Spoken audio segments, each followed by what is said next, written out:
You know, taking care of the guest is such an important aspect of our job.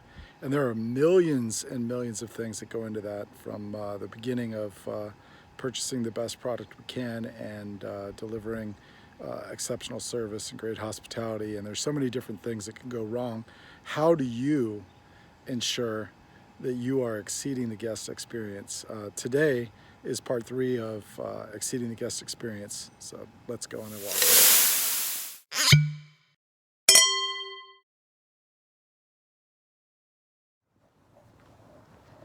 So, in part one of this series, we talked about what the guest experience is made up of, and we talked about several things and how the senses were involved with that. And then in part two, we talked about what the guest expectation is of their experience. So, today we're going to talk about how to actually exceed the guest experience and what that looks like. And we're going to start off with preparation.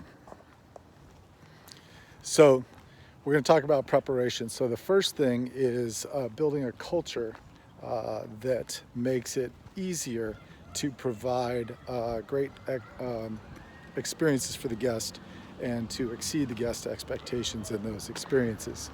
So the first thing is culture. What we talk about is building a culture that is specifically geared towards hospitality and taking care of the guest. And so if you want more information on how to build culture, check out my three-part series called Building Culture.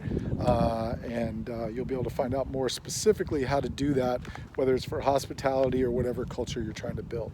The second thing after culture is now you've got the environment that you want that is going to nurture hospitality and exceeding guest expectations.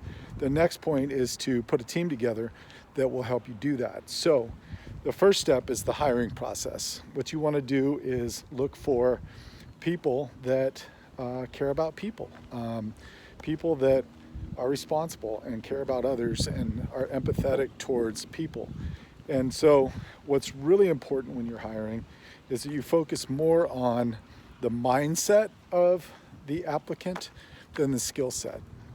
The mindset is much harder to develop because people have these certain tendencies of what they've done all along, and so changing their behavior is way more difficult than teaching someone a new skill. So if you have to choose between picking someone with a great attitude or picking someone that's very skilled as a server or whatever, I always favor mindset over skill set.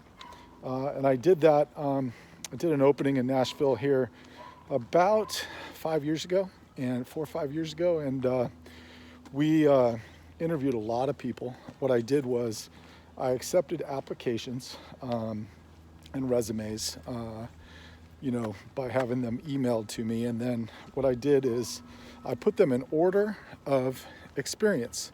The most experienced people I put on top. The ones that had fine dining, steakhouse type experience were the first people I interviewed. And the reason for that is because if I can get both, if I can get great mindset and great skill set, I will definitely prefer to have both. So I went through the list and interviewing from top to bottom.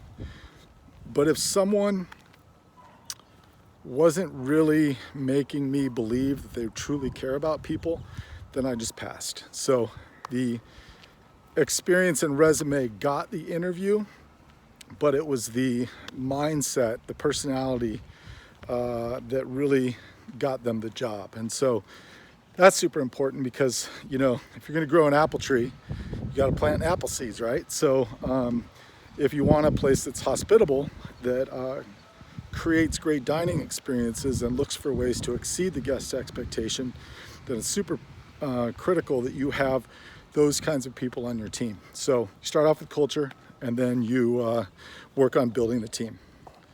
So when you do hire that person, the next step is the training. And it's super important that you lead from example through the whole training experience.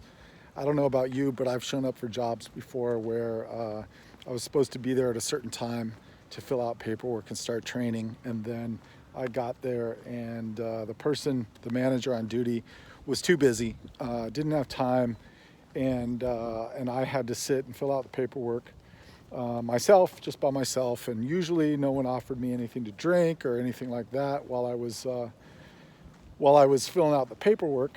And then they'd either send me home, or if they were too busy to set up training, or they would just kind of throw me with someone and wing it. So preparation also includes making sure that when you hire someone, that you're setting them up for success, number one. Number two, you want to model the hospitality and guest experience right from the beginning. You want to treat that new hire with the respect they deserve, that they are there to train, and their training materials should be ready to go. There should be proper orientation with a manager walking through the building and meeting people, and listening to the manager talk about the culture and things like that, and really spend the time getting a proper orientation. Then you should also make sure that whoever's doing the training is not only your most skilled person, but also someone who's going to model hospitality and caring about the guest to the new employee. And if they're not getting that, if they're just getting someone who's skilled but isn't your best guest relations person, then you're not really setting that person up with the message of how important it is to take care of the guest. And so that's super critical. Even back to the interview time, just being respectful when someone comes in with their resume and wants to talk to you, and or they have to fill out an application, and offer them a glass of water or some soda or iced tea or coffee, and just model hospitality and right from the beginning. And I think if you do that, between the culture, the hiring practices, and the training practices, you're gonna be off to a good start already. And then the rest is really about what you do during the shift. Okay, so now you've set the culture, hired, trained, and now you're ready to really empower your people. You've set them up for success, and now it's time to turn them loose. Let them take care of the guest. Let them make decisions without having to, ask a manager every single time they want to do something, and really empowering them and trusting them to do what's necessary to exceed the guest expectations, while also, making sure that you don't give the house away. And so one of the people that did this really well, there's a book called Lessons in Service with Charlie Trotter, and there's an author who went and interviewed all of his people. And he talked about how the restaurant was really great at empowering their people. If a guest had a really great entree or dessert and was just raving about it, going on and on and on, the server had the ability to grab a cookbook and say, hey, your dessert or your entree is on page 275. I'm going to add this, I'm going to put this with your to-go food. It's compliments of us. Might be a $50 cookbook, but maybe they spent $400 or $500. So the guest is taken care of because the employee was empowered to be able to do those little extra special things.